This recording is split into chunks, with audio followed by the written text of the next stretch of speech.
ويؤكد أن القجع يتحكم في كل شيء. بوعو سير على الله اللي يلا غيوصلوا عارفين البلاصه ديال التدريب.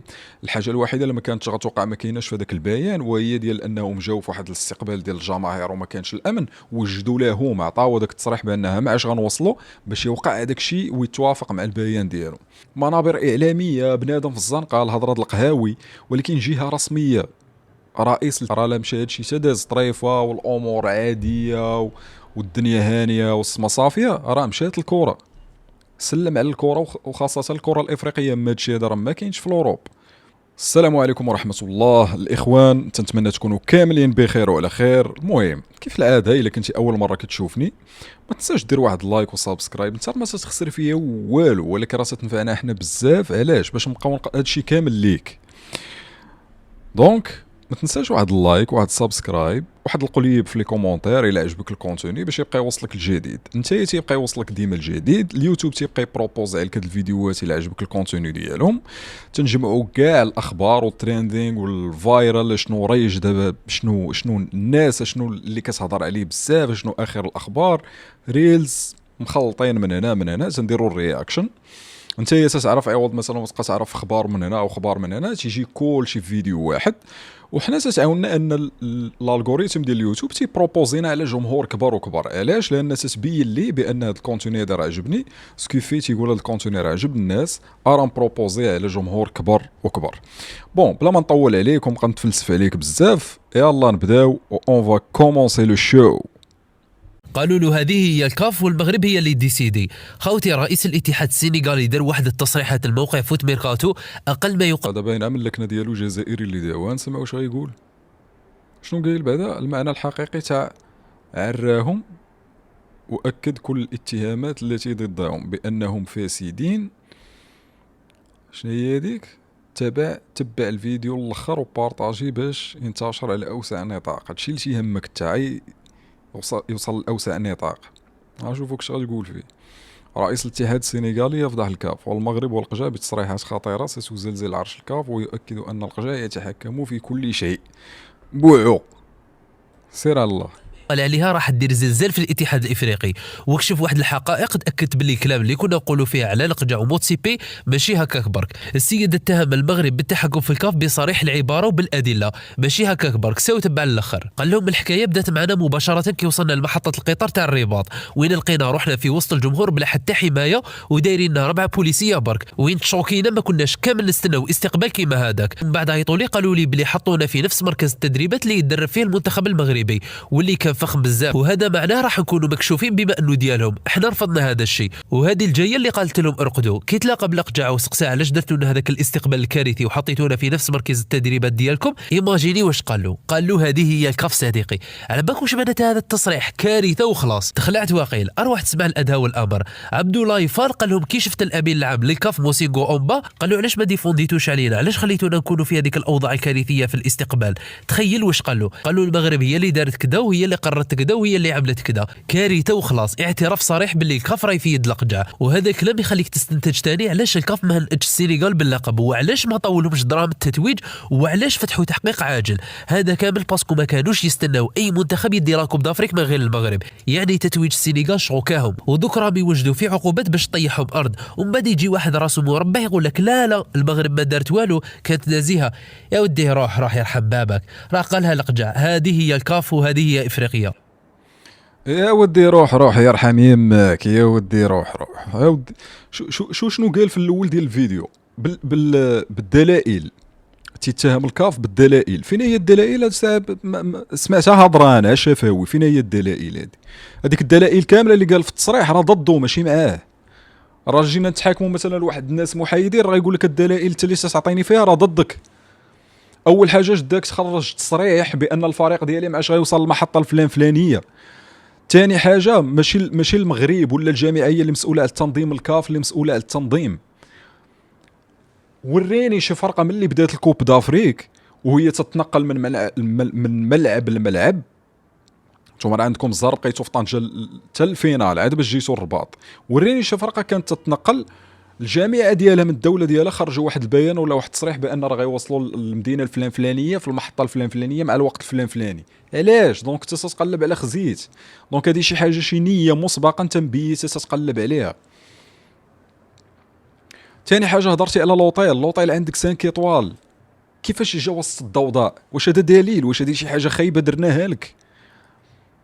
وانت كنتي تلعب صاحبي في الكوب دافريك وفي ما نعرف شنو تاكل ميل فيها صاحبي، بحال كما قال المدرب ديالهم في التصريح في الندوه الصحفيه، قال لهم الشان كان حسن، المغاربه تما ما توصيهمش، جبدوا لي الاستقبال والماكله اللي كانوا تياكلوا في الشان وحاطين لهم ميلفي جالسين على فوطيات محمردين.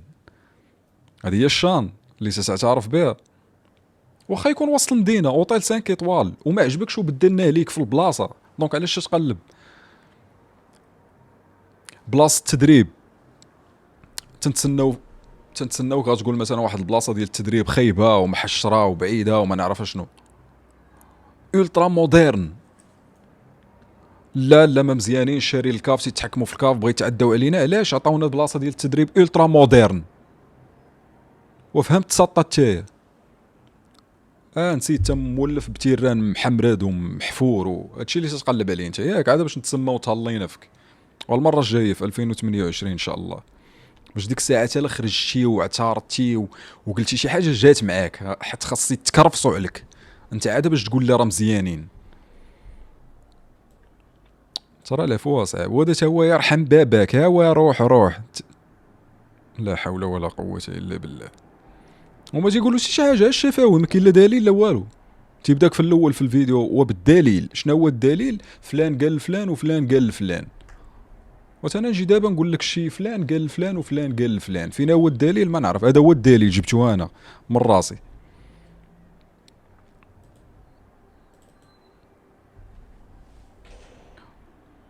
تصريح خطير رئيس اتحاد السنغال، خلينا نشوفوا الفيديو بعدا وعاد نهضروا عليه. mooy amul benn pays bu mus a opposé wu au Maroc comme ni ko Sénégal opposé au Maroc. Nous sommes dans de très bonnes conditions à Tanger. Et que si tout se passe bien, Inch'Allah, je pense que ce sera contre le Maroc. Et puis loolu la yàlla def. Avant ñuy dem dam ne Ablaye da ngay dem ñu def mission avancée ñu dem Rabat xool lu ñu fay fekk. Fekk boobu laaj nañ leen ne leen ban hôtel la ñuy dal, nanguñu wax ban hôtel la ñuy dal. Après bi ñu demee ba ñu gagné ba nga xamee ne veille ñu ngi waaj a dem, ñu jox ñu benn noowu hôtel fekk Ablaye nekk si place. Ablaye xool hôtel bi ne ma président hôtel bi moom xalaatuñ Sénégal di dal fii. Équipe yëpp ñoom jox nañ leen ko ñu nangu fa dal, mais ñun bi ñu xoolee xam nañ ni fii Sénégal mënu fi dal parce que suñu équipe yi ndaw yi ñoom ñoo fa daan dal. Mu nekk ci digg dëkk bi nga xamee ni coow li am pagaay mënoo am foo jaar foofu équipe nationale boo xamee ni dayoo Sénégal la am mënu fa dal. Beneen bi tamit ñoom ñu bëgg ñu imposer ne ñu ci seen biir camp de base fa la ñuy entraîner mooy le centre Mohamed VI. Biñ ko notifié Ablaye ma ni ko bu fa dem buñ ko sax visiter duñ fa dem. Après xam nga camp boobu man dama fa dem ba tey c'est un camp ultra moderne, amul benn camp bu ko gën a moderne Sénégal, mais gis nga bis boo fa duggee secret yow amatoo ko ci ñoom, lépp lu nekk ci yow xam nañ ko. Lu tax ngay taseeg nit mu ne yow kut ko kut ci foofu ngay footballé ci camp dañ ko bañ. Après gis ngeen aussi équipe bi muy agsi à Rabat nit yi jaxasoo ak ñoom kenn encadré wu leen, loolu aussi ñu mettit lu ko. Ablaye الشريف هو الشريف. أقول لي اش دير؟ ماذا تحسب نفسك فاعلا؟ راه اسمحوا لي على هذه الكلمه، تنهضر معاه بطبيعه الحال، راك عاد تتخور دابا تاش عند بالك تقول. دابا اول حاجه بعدا وانت تتسركل هاد اليومين سيرتو في 24 ساعه الاخرى وانت تتسركل في السوشيال ميديا، في اليوتيوب الانستغرام تيك توك الى اخره، غيبقى يطلع لك هادشي بزاف، لان هذا هو حديث الساعه دابا، هو التصريحات اللي خرج بها رئيس الاتحاد ديال السنغال. هو دابا عند بالو راه هاد الهضره اللي تيقول راه في مصلحته، هو راه هاد الهضره كامله اللي تيقول راه ضدو، الحمد لله ما قالش شي حاجه اللي كذوب. هو هاد الهضره كامله اللي تيقول راه صحيحه ولكن راه كامله ضدو، غنعرفوا علاش. اول حاجه شنو قال؟ هو التصريح راه طويل، حنا في الريل طلع لي هاد المختصر هذا. الاولى قال ما نقولهمش بالترتيب، الاولى تيهضر على داك الاستقبال اللي كانوا داروا لهم في الرباط ملي جاو من طنجة الرباط في المحطه ديال القطار. قال بلي ما كانش الامن كان. ثاني حاجه كان بنادم بزاف، علاش؟ لان هما متعمدين هادشي اصلا، هما كانوا خرجوا واحد البيان فيه تصريح وداروا فيه الوقت مع اش غيوصلوا الرباط، هذه عمرها ما كانت. واش بانت لك شي فرقه دايره التصريح مثلا ملي تيكون عندها واحد التنقل من مدينه لمدينه باش تلعب في واحد الملعب اخر، واش يخرجوا واحد البيان تيقولوا ها معاش غنديروا الديبار وها معاش غنوصلوا؟ لاش؟ علاش تقلب انت؟ علاش درتيها اصلا؟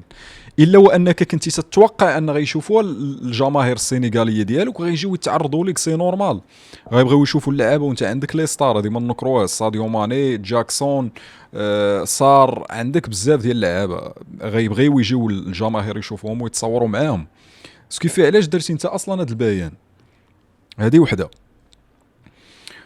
ثاني حاجه تهضر على الفندق اللي كانوا نورمالمون غيجلسوا فيه في الاول قبل هذاك القصر اللي مشاو ليه كاين في الصخيرات.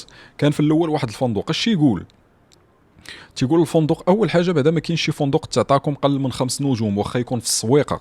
قال الفندق جا في واحد البلاصه فيها الضوضاء. كي غتكون هاد البلاصه اللي فيها الضوضاء ما فهمتش انا، غيكون جا وسط المدينه والرباط كامله زوينه، الرباط كامله نقيه، شنو زعما عطاوكم في الكزا وسط السويقه لوطيل؟ اول حاجه فندق غيكون 5 ايطوال، هذه اول حاجه. ثاني حاجه كيفاش الضوضاء ما فهمتش. واش نسيتي لي كوب دافريك اللي دوزتو؟ لي كوب دافريك في ثلاثه الفراقي في لوطيل، وبعد المرات تيمشيو بالعباره، تيمشي وسط الواد باش يمشيو من بلاصه لبلاصه. ديك الساعه ماشي الضوضاء.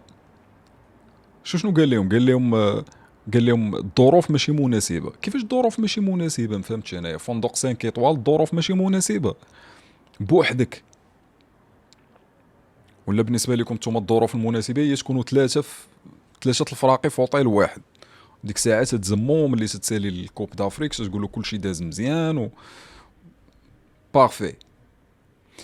ثالث حاجه شنو قال باللي البلاصه ديال التدريب اللي تعطاتنا بواحد البلاصه ديال التدريب في نفس البلاصه فين تيدرب المنتخب الوطني المغربي. وشنو قال الترا مودرن. قالها بحال ما كنقلب عليها حرفيا كيف ما قال زعما اخر ما كاين، يعني مودرن لواحد الدرجه اللي ما تتصورش، ومجهزه مزيان وبيان ايكيبي وداكشي فاخر زعما. دابا انت واش بالنسبه لك هاد الهضره اللي تقول معاك ولا ضدك؟ هو زعما باش تحتج الترا مودرن يعني راه غتكون مجهزه بشي اجهزه اللي قدو يتجسوا علينا بها، سكو انا غيكون التدريب والخطط ديالي مكشوفه. هذاك الشيء شي حاجه في دماغك انت. فمثلا في نظرك الا مشينا مثلا لشي محكمه وقلتي لهم بين راه اش داروا ليا هادشي كامل راه ضدك نتايا. الناس راه عطاوك احسن ما كاين، شي حاجه في مخك انت بنيتي عليها وقلتي لا هادشي اللي عطاوني راه ما مزيانش، شي حاجه بيان ايكيبي لا راه غيتجسوا عليا. هذيك تخيلات ديالك نتايا. نحيدوا هادشي كامل، واخا هادشي كامل اللي عطاوك ما عجبكش، في نفس النهار غادي تواصلوا مع فوزي القجع وبدل لهم هادشي كامل. حنا عند بالنا يعني بواحد الانتنشن زوينه، بواحد النيه زوينه، عطيناك اوتيل 5 ايطوال وسط المدينه، عطيناك احسن ما كاين بلاصه تدرب فيها، ولكن شي وسخ في مخك نتايا اولا شي حجه بغيتي تحجج بها انت. عطيتيني حاجه خايبه غنتحجج، عطيتيني حاجه زوينه كاين منين ندوز لك عاوتاني. المهم هو ما بغى يتحجوا لان في التصريح ديالو بين بان هادشي هذا بنيه مسبقه، والدليل واكبر دليل هو انهم عطاو داك التصريح وداك البيان للفريق ديالهم معاش غيوصل للرباط. علاش؟ باش يوقع داك الشيء اللي هما كانوا تيقلبوا عليه، يجي بنادم يتجمع عليهم ويقولوا لهم انتم شوف ما داروش لنا الامن. اصلا الرباط مامنه، سواء جابوا لكم البوليس والدنيا مطوقه وما نعرف شنو، تخرجوا نتوما على راحتكم، او لا يخليكم بحال ما هكاك وكان الامن ماشي ما كانش. المهم فهو عند بالو راه هاد الهضره هذه اللي تيقول راه في صالحه، وهي هاد الهضره كامله راه ضده، راه حتى شي حاجه في هادشي ما في صالحه.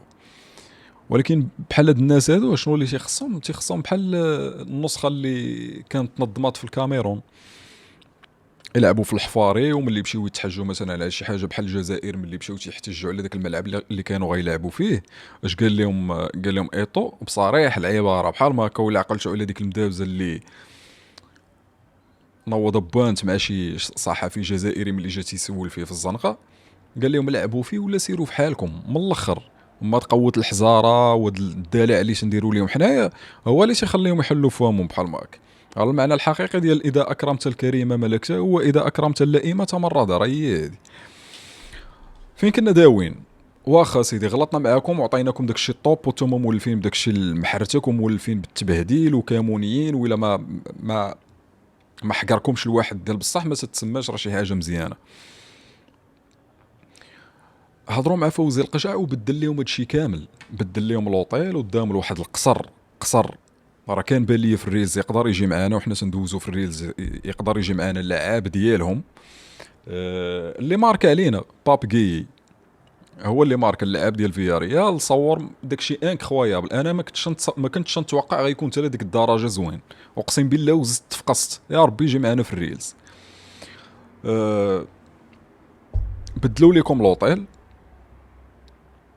بدلوا لكم البلاصه ديال التدريب. واخا سيدي غلطنا معاكم وعطيناكم داكشي لاكجوري، بدلوه ليهم. دونك ما عندكش باش تحجج. صافي هاد واحد الحاجه ما عجباتناش، الله يرحم باكم لما بدلوها لينا. داوك لوطيل واحد اخر، طوقوك بالامن على بعد كيلومترات، وراه قاله في التصريح ديالو بدلوا لكم البلاصه ديال التدريب، ما خلاو ما داروا معاكم.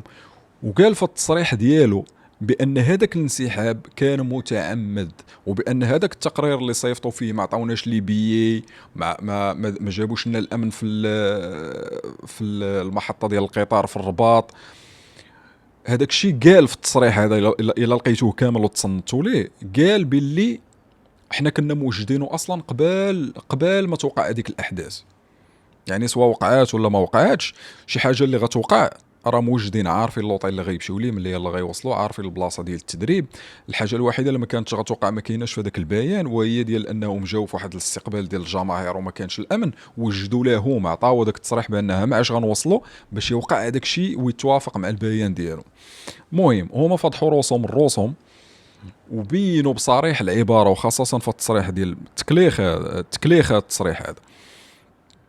ثاني حاجه هو تيتهم، طولنا في التحليل ديال هذه ولكن حيت مهمه. ثاني حاجه هو تيتهم القجع صراحه.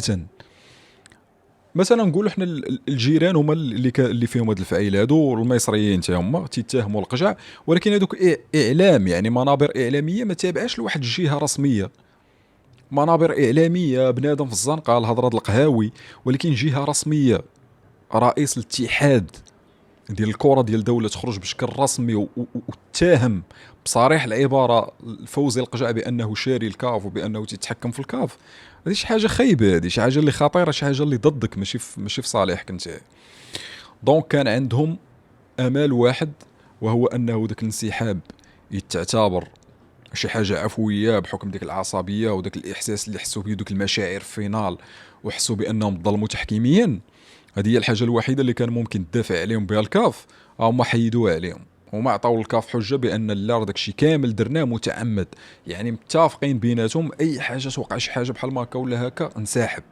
اشنو سموه هما انسحاب مؤقت. في القانون ديال الفيفا ما كاينش شي حاجه سميتها انسحاب مؤقت. ان فوا تخرجوا من الملعب تيسالي الماتش، والاربيت تيصفر على ان الفريق اللي انسحب خسر، والتتويج كان خاصو يكون المغرب. ولكن المغرب ما لاعبش على هادشي وما تيهموش هذاك التيتر ولا التروفي. لوبجيكتيف اللي وصل ليه هو اللي كان تيهمو، داكشي علاش ما خلاش يسالي الماتش ويرجعوا. وهاكو سيدي هاد التروفي، وهنيونا من هاد البكا ديالكم، حنا داكشي اللي بغيناه راه وصلنا ليه. المهم طولنا بزاف في هاد العفس هذا، خلينا نسكرولي ونشوفوا ريلزات اخرين. كما عارفين ان الموقع الرسمي للكاف والموقع الرسمي للفيفا ما هنئوش الفائز بكاس افريقيا 2025. المشكله الكبيره هي ان الكاف جمدت المكافاه المخصصه للفائز بكاس افريقيا، واللي هو منتخب السنغال، اللي القيمه ديالها 7 مليون دولار. وهذا الشيء غادي يخلينا نفهموا حاجه وحده، ان الكاف والفيفا لحد الان ما معترفينش بالفائز بكاس افريقيا، وغادي يفرضوا عقوبات على منتخب السنغال. فوالا هادشي هما علاش دايرين التصعيدات كامله. نورمالمون كون شدوا ديك البركه ديال المنحه ديال الفيفا والتهنئه ديال الكاف، كون راه لابدين دابا وكون راه داخلين سوق روسهم. ولكن هما لحد الساعه اللي خاصك تعرف هو انه راه باقي ما تيتعتبروش داو الكاس. راه يلاه داو داك التروفي مذهب كذا، ولكن الكاس كاعتراف من الفيفا ومن الكاف بانهم داو اللقب راه مازال ما كاين حتى شي حاجه من هادشي. وعلاش هادشي كامل مجمد؟ هما الدوله 65 مليار مغربيه، لان 7 المليون ديال الدولار تقريبا جابت 64 مليار فاصله شي حاجه، تقريبا شي 65 مليار مغربيه. مازال ما خداوهاش المنحه ديال البطل الافكون، مازال ما خداوهاش، ومازال ما خداوش التهنئه والمصادقه على اللقب من الكاف ومن الفيفا ومن الكاف. مازال ما خداو حتى شي حاجه من هادشي. علاش؟ لان مازال فاتحين تحقيق، مازال بغا يعرفوا شنو كاين في الكواليس، لان هادشي اللي وقع راه ماشي عادي، ومازال تيتسناو يوجدوا عقوبات ليهم. علاش خاص يوجدوا عقوبات؟ هادشي راه ما خصوش يدوز طريفه، راه لا مشى هادشي تا داز طريفه والامور عاديه والدنيا هانيه والسما صافيه، راه مشات الكره. سلم على الكره، وخاصه الكره الافريقيه. ما هادشي هذا راه ما كاينش في الاوروب. تنتفرج البارح في تنسكرولي بحال ما هكا في الريلزات وهذا في الانستغرام، طلع لي في واحد الماتش كان في بلجيكا، واش بلجيكا ولا هولندا والله ما عقلت. الحكم واقف تيهضر مع شي جوج اللعابه حدا التوش، شير عليه واحد من الجمهور بواحد القرعه خاويه جات في الاربيط، صفر باللي الماتش سالا. واش صفر باللي الماتش سالا، وباللي الفرقه اللي واحد من الجمهور ديالها ضرب الحكم خسرات. شوف الصرامه فين وصلات. المهم خلينا من هذا الموضوع هذا. هادشي علاش هما دابا صاعرين تيخرجوا بالتصريحات ومنوضين الحرب اعلاميه. علاش؟ حيت مازال ما اعترفوش ليهم باللقب، راه تقدر توصل حتى للسحب ديال اللقب. المهم لحد الساعه راه بالنسبه للفيفا والكاف السنغال تعتبر مازال ما تحسبش ليها اللقب، لا هي خدات المنحه ولا هي خدات التهنئه الرسميه والمصادقه على اللقب بصفه نهائيه. رئيس الاتحاد السنغالي بيهاجم المغرب وبيقول فوزي لقجع والمغرب مسيطرين على الاتحاد الافريقي، انهم يسيطرون على كل شيء ويقررون كل شيء. شفتوا خسه وندالة اكتر من كده؟ ثم ان انا عايز افهم، اذا كان المغرب بيتعرض لظلم كبير بالشكل ده، وانت بتاخد اللقب على ارضه ووسط جمهوره، وبعد ما اعلنت انسحابك وبعد الكوارث اللي انت عملتها واخدت اللقب ومشيت، كل ده والمغرب متحكم في الكاف وبيسيطر وبيقرر كل شيء، امال لو ما كانش المغرب مسيطر وما كانش بيعمل اللي انت بتقول عليه ده، كان زمانه طلع من دور المجموعات. يعني كل اللي المغرب بتعرض له ومسيطر، يعني لا حول ولا قوه الا بالله. الراجل الندل ده عبد الله فال، اسمه عبد الله فال، ده ندل، يعني الاندال كل يوم بيزيدوا واحد وانا بكتشفهم لكم واحد ورا الثاني اهو. اللي قال تصريحات كتير جدا مستفزه مش عايز اقولها عشان ما احرقش دمكم، لانها كلها تصريحات عبيطه اصلا لا تمت للواقع باي صله، ولكن انا بس مستغرب عشان الراجل الجعر ده الندل ده اول ما تم تعيينه رئيسا للاتحاد السنغالي لكره القدم جري على المغرب، ذهب للمغرب وقابل فوزي لقجع، وفوزي لقجع استضافه وبحثوا عن شراكه سنغاليه مغربيه في كره القدم وتعاون مثمر واتفقوا على اشياء كتيره. والراجل يعني كان مبسوط ولما جه في كاس افريقيا في الكان ده، اول حاجه عملها هنأ المغرب على التنظيم الرائع ده وحفاوه الاستقبال والفنادق والملاعب، وبعت تهنئه للجامعه الملكيه المغربيه. والراجل كانت معاملته حلوه في الاول، يعني بين شمس وضحاها كده خلاص الموازين اتغيرت خلاص، الخسه والندالة طبع فيكم خلاص، بتندموا المغرب انه بيعمل خير. هما علاش داروا هادشي هذا؟ حيت هما صافي عارفين العقوبات جايه، ما يمكنش من بعد التاخير كامل من الفيفا والكاف في الاخير يرجعوا عندهم ويقولوا لهم صافي راه كنا دايرين تحقيق وهاكو المكافاه اللي هي 7 المليون ديال الدولار، وهاكو التهنئه وهاكو المصادقه بانكم ديتوا اللقب. عارفين دابا هما تيتسناو في الدقه جايه. وسمعت والله اعلم، انا ما تنبغيش نظلم بلا دليل بان راه الجيران اللي على بالي وبالكم هما مستعدين يديروا اي حاجه ويخسروا فلوس، الزبابل ديال الفلوس باش يوصلوا للمبتغى ديالهم، بانهم اقترحوا عليهم تعويض مادي فين تبان 7 المليون ديال الدولار باش يخرجوا ويهاجموا المغرب بالشكل هذا. والا راه ما يمكنش الواحد يكون مكلخص على الدرجه باش تخرج جهه رسميه وتتهم لك رئيس الاتحاد الجامعه الملكيه المغربيه بصريح العباره بانك انت كترشي الكاف وشاري الكاف. ما يمكنش تكون قاعد يتكليخه معاكم، بتندموا المغرب انه بيكرمكم، بتندموا المغرب انه قال في يوم من الايام كلمه حلوه في حقكم وقال لا الافارقه طيبين والناس دي كويسه والناس دي نيتها صافيه. طلعتوا اقسم بالله ما تفرقوا عن الجيران في اي حاجه خالص. فبصراحه استفزني وعصبني وحرق دمي، ولكن يعني مش هقول غير حسبي الله ونعم الوكيل. كل يوم فعلا بنكتشف ان الاندال والناس الخسيسه بيزيدوا واحد، وسيبقى المغرب سيدهم وفوقهم وافضل منهم. وكون ان المغرب يا سيدي مسيطر على الاتحاد الافريقي ومسيطر على الكاف، انت ده كلامك زي ما بتسمع من دول شمال افريقيا العربيه، عيش معاهم يكش تولعوا بجاز كلكم. عمرني ما شفت انا شي واحد انت تبغي تنقدو من واحد السمعه وتوصلوا لواحد النيفو زوين وتنظم لك واحد الكوب دافريك اللي ولا دابا العالم تيعرفك، ولا لعبتي كوب دافريك الجاي ثاني العالم غيتفرج فيك وانت تقول لي لا انا بغا نزيد نشوه السمعه ديالي اكثر من اللي كانت. هادشي اصاحبي ديتو الكاس واش ديروا في هاد الحاله هادي، اما كون ما ديتوش الكاس شنو غديروا؟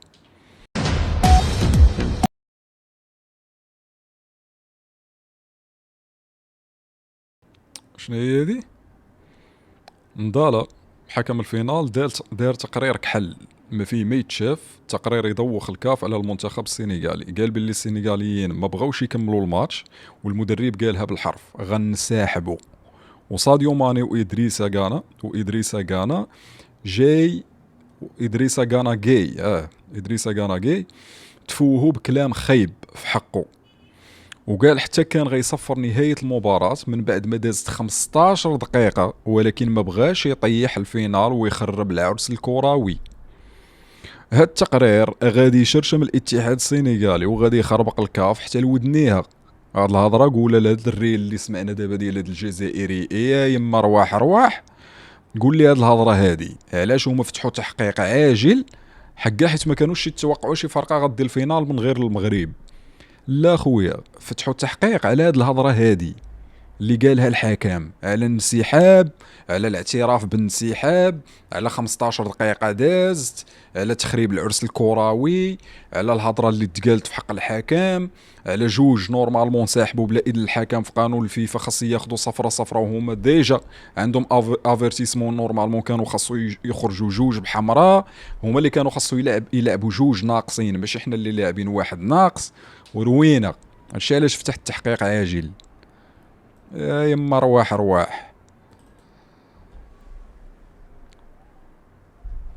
On va aller dans ma chambre pour vous montrer un peu هو là où on dort.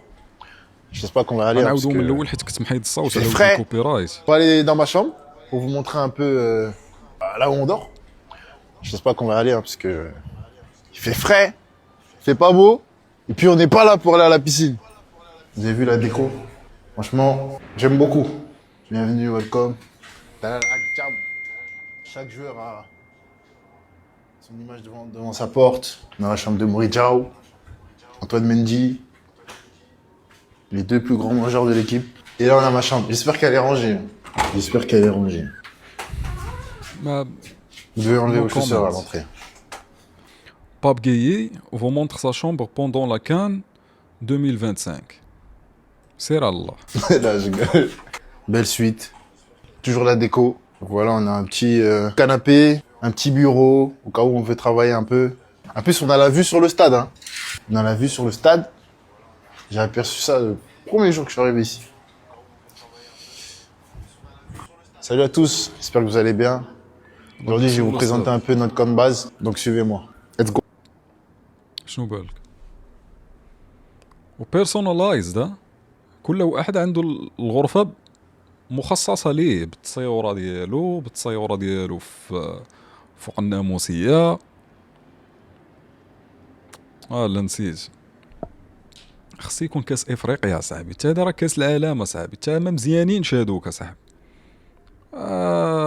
مخربيقين تما داكشي ديال فهمتي، شارين الكاف لا تجيب لي خوتي انا صاحبي، جيب لي البنين والموزمبيق يكونوا معايا في اوطيل واحد ونشدوا الصف على الطبله فهمتيني، وجبنا شي كار محرسه كيوصلنا على 3 سوايع للملعب ديال التدريب ويرجع ويردنا ثاني في واحد 3 سوايع. هذه هي الكوب دافريك اصاحبي، اسمح لي. وهاد العيا والتماره وهاد الزحام هذا تيجيب لك مفاجآت، تتولي تتلقى في الفينال الدومي فينال البنين، وتتولي تلقى في كوب دافريك هادي احترمات اللوجيك 100%. جابت لك في الفينال اكثر جوج مصنفين في الفيفا، وانت هابط وهي محتارمه اللوجيك محتارمه المنطق ديال التصنيف ديال الفيفا من الفينال وانت جاي هابط، ولا من المجموعات وانت طالع، وهي محتارمه لك اللوجيك. الفراقي القويين تيقسيو الفراقي الضعف، الفراقيين قويين تيقسيو الفراقي الضعف. تتلاقى لك في الفينال شكون؟ المغرب مصنفه دابا هي الثامن عالميا، وتابعها السنغال، ما عرفتش شحال المرتبه ديالها. نورمالمون بصح عندكم الحق صراحه، كان خاص يتنظم كان ديال بصح كما متعودين عليه. وبالمناسبه راه باقي لدابا الكان ديال 2028 حتى شي دوله ما قدمات الملف ديالها. علاش؟ حشمانين، حيت الباره طلعات ما يقدوش يوفروا ديك الشروط، غيتعذبوا وغيخسروا فيها الزبابل ديال الفلوس. ما قادينش، حتى شي واحد دابا ما حاط الملف ديالو.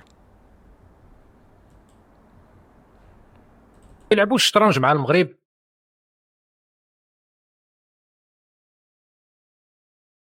وراهم المغرب معنى الشطرنج الحقيقي.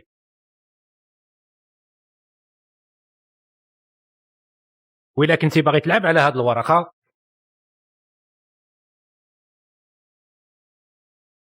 فاستعد للعواقب.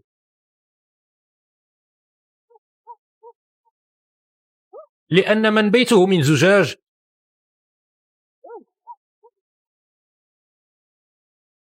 لا يرمي الآخرين بالحجارة. فكيظهر لي من الأحسن نبقاو في مجال كرة القدم. وبالحديث على كرة القدم، فكلنا شفنا العقوبات اللي خرجت على المنتخب الجزائري من قبل الكاف.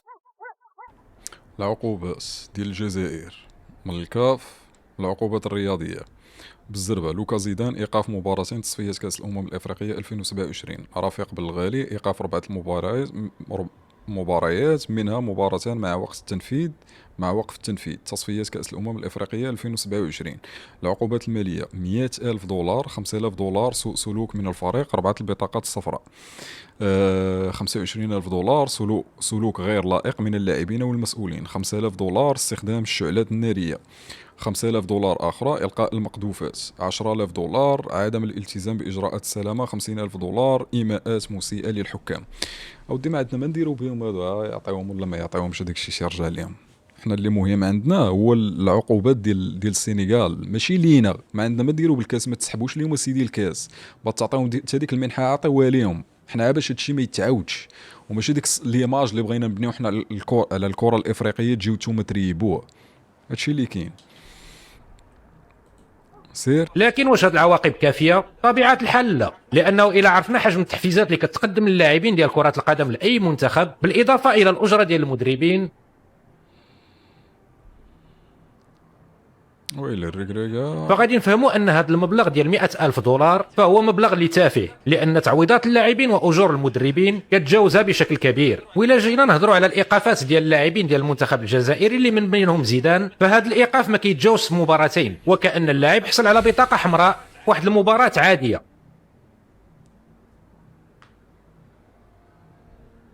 هو شنو هضر على هاد السيد هذا، شنو اللي فهمت منه انا في البدايه ديال الريل، هضر على ديك القضيه ديك اللي هضرنا عليها في الفيديو الاول. رجع الرياكشن الاولى الفيديو الاول اللي قبل من هذا، وغتفهم بان المغرب وقع ديك الاتفاقيه ديال مجلس السلام، والمغرب كانت تتبتز شحال هذا في كاس افريقيا، والى يومنا هذا حتى دابا حتى هذا الفينال اللي مشى لينا، المغرب راه كانت تتبتز بالملف ديال الصحراء. زعما المهم انا راه شرحت مزيان في الرياكشن اللي فازت. دابا المغرب من بعد ما دار هذه الاتفاقيه ديال مجلس السلام، هما بيديهم واغلبيتهم وخصوصا السنغال كما ورا في الاول ديال الريل، عندها حتى هي واحد النزاع على واحد المنطقه في بلادها. كيف صافي دابا ما عندك باش تبتزني، انا اللي نقدر نبتزك دابا. دونك داكشي علاش انا قلت في الرياكشن اللي فاز، من بعد هذه الاتفاقيه ديال مجلس السلام، ماشي غير في الرياضه ولكن في القطاعات كاملين، ومن بين الفوائد انها تجر معها حتى الرياضه. حتى شي واحد ما يقدر دابا يبتزك واطلق لي الصاد على بنادم بالكره. من هنا لقدام ما كاين لك الكوب دافريك وبالكره من طبيعه الحال. يلا الدراري يلا نضغطوا عليهم توش ديالنا الاربيط ديالنا توش ديالنا. شنو هو ديالهم وليداتي الفيستير كفره الاربيط كفره ما فيها والو. وليداتي الفيستير واش هذا بيلانتي هذا؟ وهي الصراحه راه فيها، ولكن راه فايته الدقيقه 90. وليداتي الفيستير بحال تعطلوا هذا شويه. غاصبروا ما دابا غادي مدرا اي تحيد داك البيلانتي ما يكون خطركم نعم سيدي. ولا باس وليداتي الماطش وراكم عارفين القاعده، كانت شي حاجه فاش تصفرات علينا الفيستير تصفرات عليهم راه التنظيم مزيان وكل شيء ناضي ونكملوا الماتش. يلا الدراري وهادشي علاش داوين والله الا جابها لاصقه بالله. الكره الافريقيه كيفاش غتولي من بعد ما الكاف ما غيعاقبش السينيغال. الرجل هذاك الخونا اللي قجع يا يما ورواح داك الجزائري اللي كان داوي في داك الريل، علاش فتحوا تحقيق مباشر؟ علاش اخي ديالي علاش؟ لان هذاك الشيء اللي دار في الماتش راه ماشي نورمال. سكيفي خاص تكون عقوبه باش هادشي ما يتعاودش. حرمان منتخب السنغال من اللقب الافريقي هذا هو المتداول حاليا، وايضا حرمان اللاعبين المنسحبين من المشاركه في كاس العالم او لمده مباريات معينه، وايضا حرمان السنغال من المشاركات القادمه في كاس افريقيا. هذا هو المتداول حاليا حسب. والله الا هادشي اللي بغيت انا بغيتهم حرمان من كاس العالم. هادشي اللي بغيت انا، بغيتهم حرمان من كاس العالم. الا بغاو فعلا هذا البلان هذا ما يبقاش يتعاود، يتحرموا من كاس العالم، ماشي 2 نسخات من الكوب دافريك وماشي حتى المكافاه الماليه. عاودي عطيهم المكافاه الماليه، اصلا راك غتعطيهم بمجرد انهم وصلوا الفينال. اسكو في نظري مثلا بحال ما عرفتش انا شحال تعطيهم بلا وصلتي للفينال، غير وصلتي للفينال بعدا راه تكون عندك واحد المكافاه بحال اللي غتكون عند المغرب. اعطيهم ديك المكافاه بحال اللي غتعطي للمغرب، هما تيكونوا زايدين عليهم بواحد 4 مليون دولار حيت داو اللقب.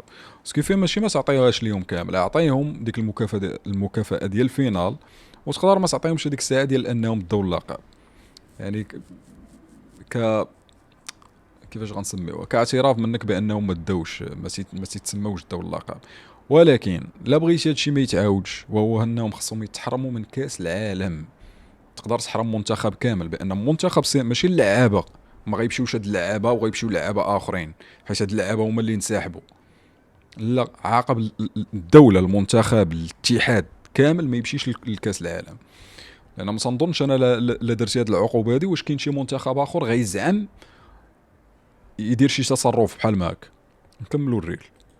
الأنظمة واللوائح في الفيفا، هل أنت مع هذا القرار أم ضد هذا القرار؟ طبعا هذه كل الأمور نتيجة لما فعله لاعبي منتخب السنغال بقيادة المدرب اللي من وجهة نظري لم يكن موفق. المهم بارك عليك انت اخويا. اصلا باقي ما كاينش القرار، باقي ما كاين حتى شي حاجه رسميه. هاد الساعه جبد شد لي نقطع لك ما بين الاعلام والتصريحات ديال الاتحاد السنغالي، ولكن باقي ما كاين حتى شي قرار رسمي من الكاف ولا من تيقولوا يقد يكون نهار 3. الجزائر تعاقب واخيرا فاقت الكاف. L'Algérie condamnée à payer 100 000 euros. 100 000 دولار. السلام عليكم، اخر الاخبار من عند توبو. السنغال صافي حيد اخويا هادشي عرفناه، عارفين حنا الجزائر واش تعاقبات. يلا شفناها دابا غيعاود نفس العقوبات اللي شفناهم في الريل اللي فات. بوب الاخوان، القضيه غاديه وكتزيان. المدرب السنغال رسميا بلاغ عاجل من الملك فيما يخص الكان والجزائر تصعد ضد الكاف. سير على الله. يواجه اتهامات جسيمة تتجاوز النطاق الرياضي لتصل إلى حد التجسس الرياضي وتنفيذ أجندات تهدف إلى زعزعة واستقرار البطولة المقامة في المغرب. لا يا ودي راه باقي ما ساليناش، كنا وقفات هنا وداس المونتاج لهاد الدواء وصابوا الجزائر حتى هي حاصلة. أنباء تشير أن الحكومة السنغالية تعمق البحث في تورط مدربها في شبهة تلقي مبالغ مالية كبيرة وتنقله إلى فرنسا رفقة مساعده الجزائري عمروش للجلوس مع كبار الكبرانات. الآن يدور حديث في المغرب أن النظام المغربي وبدعم أمريكي وإسرائيلي وفرنسي يشترطون شروط قاسية على تبون وليس الجزائر، يشترطون على تبون. المهم على السعد مجيد تاني حصل الحصله ديال هذوك اللي كاين بحال داس المونتاج. وراه اخوان كيف العاده حركوا لنا ديك اللايك جادو غشي تعليق المونتاج طلي على الاعلام ديال السعد مجيد. فهمتي اخويا الجزائري اللي كان في الريل الاول تحقيق عاجل تورط لا قجع. ها علاش؟ لان نتوما راشي المدرب السنغالي هذا هو التحقيق اللي مفتوح دابا، لان مشات تعداد دابا انسحاب والايموشنز ونفاعلنا وانسحبنا. لا، داكشي كان متعمد وخراج على نطاق الرياضه وداخل في نطاق انه انت بغيتي تفسد ليا واحد التظاهره كبيره ودخلتي في السياسه، تقدر تنزل عليك عقوبات سياسيه خارجه على الرياضه. انت حاولتي تفسد ليا واحد التنظيم في البلاد ديالي. هادشي علاش مفتوح تحقيق عاجل. هادشي علاش اليوم 2028 نعطيكم خبر يقدروا اليوم يعلنوا عليها المغرب. اليوم تقدر تعلن عليها المغرب، موتسيبي راه غادي يعلن عليها المغرب اليوم 2028. هاني نعطيكم خبر وبشروط المغرب ما تنساوهاش. ونستعرف انا بالقجع دار لهم الشروط التعجيزيه. انا واخا ما كنتش باغيها، انا ولا ما كنت باغي يشدها كاع، ما يخليهم يمشيو يدوها لبوتسوانا ويمشيو، بصح ما صابوش دوله. زيد ما صابش دوله جاهزه بحال المغرب. يعني تخيل المغرب دركا على الطوب وغادي يهودوها لتنزانيا وكينيا مع احتراماتي لهاد الدول واوغندا وما العز. الحمد لله المغاربه بداو تعيقوا دابا.